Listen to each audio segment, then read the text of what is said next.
साथियों, दास शब्द के संबंध में प्रश्न उठता है कि क्या जैड़ अवस्था में उल्लिखित अजदाहक का दास से कोई संबंध है। अजदाहक समास है, इसके दो पद हैं। इसके अन्वय करने पर अज का अर्थ सर्प और दाहक के मूल दाह का अर्थ डंक मारना है। अजदाहक का अर्थ है डंक मारने वाला सर्प। भारतीय ईरानियों में जोहक एक व्यक्तिवाचक संज्ञा है। यह शब्द यष्टि साहित्य में बहुत स्थानों पर प्रयोग किया गया है। कहा जाता है कि जोहक ने बेबीलोन में सुंदर महल और वैधशाला का निर्माण कराया था।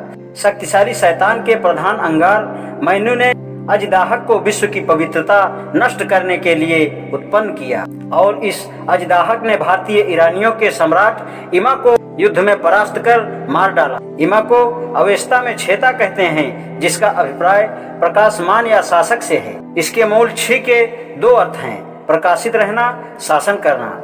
इमा को हवांथवा भी कहते हैं, जिसका अर्थ है बड़े समुदाय का अधिकारी। यह अवेस्ता का इमा छेदता फारसी भाषा में जमशेद हो गया। विवादवंत का पुत्र जमशेद ईरानी इतिहास में फारसी सभ्यता के विकास का महान नायक हुआ। यह एसदिद्यान वंश का सम्राट था। यासना 9 और 5 कोयमा यासी में कहा गया है कि विवंश ही प्रथम मनुष्य था जिसने हसमा शक शमशा को भौतिक जगत में लाकर घेरा डाल दिया और वरदान प्राप्त किया।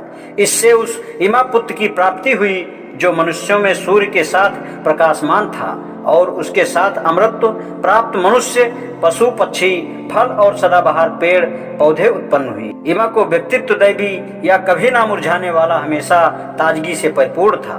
उसके राज्य में न अधिक ठंड पड़ती थी और न गर्मी पड़ती थी और न ही जरावस्था, मृत्यु एवं अस्वस्थता किसी को सताती थी। क्या जिंद अवेस्ता का दाहक ही ऋग्वेद का दास है? यदि नामों की समानता को साक्ष्य मानकर चले तो निश्चित रूप से दास और दाहक एक ही हैं। संस्कृत के दास शब्द का अवेस्ता में दाह होना स्वाभाविक है। फारसी में साधारण रूप से संस्कृत का सा हा हो जाता है। ऋग्वेद के दास और जिंदावेस्ता के दाहक में शब्दों की समानता का ही एकमात्र प्रमाण प्रस्तुत किया जाए तो इसे केवल अटकलबाजी ही कहा जा सकता है। यासना 9 हार न्यासी की भांति अजदाहक के 3 मुंह, 3 सिर और 6 आंखों का वर्णन है। ऋग्वेद 10:99 में दास के भी 3 सिर और 6 आंखें बताई गई हैं। इसके साथ ही यदि उपरोक्त के अनुसार दास और दाहक एक माने जाते हैं तो दास भारत के मूल निवासी प्राचीन आदिवासी सिद्ध नहीं होते। क्या वे असभ्य वनवासी थे? ऋग्वेद से प्रमाणित होता है कि दास और दस्यु आदिम जाति नहीं थे। वास्तव में वे भारतीय आर्यों की अपेक्षा अधिक सभ्य और शक्तिशाली थे। श्री आयंगर ने लिखा है, दस्यु नगरों में रहते थे। ऋग्वेद 1:53, 8:1, 1:103 और उनके अपने सम्राट थे जिनका विवरण मिलता है। उनके पास गौ, घोड़े और रथों 2:15-4 के रूप में बहुत धन था। 8:40 100 फाटकों वाले नगर थे। 99:8 इंद्र ने उनकी सभी संपत्ति लेकर अपने भक्त आर्यों को दे दी। 1:176 दस्यु धनी थे। 1:33 मैदानों और पर्वत शिखरों पर उनकी निजी संपत्ति थी। 60:69 उनकी वेशभूषा स्वर्ण रत्न जड़ित होती थी। 1:33 वे अनेक दर्गों के स्वामी थे। 1:33 8:17-18 7 दस्यु असुर और आर्य देवगढ़ समान रूप से स्वर्ण, रजत और लौह दुर्गों में रहते थे।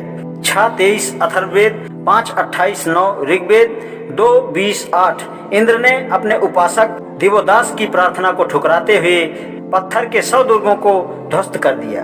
5:30-20 आर्यों की उपासना से तुष्ट होकर अग्नि ने दस्युओं के किलों को जलाकर नष्ट कर दिया।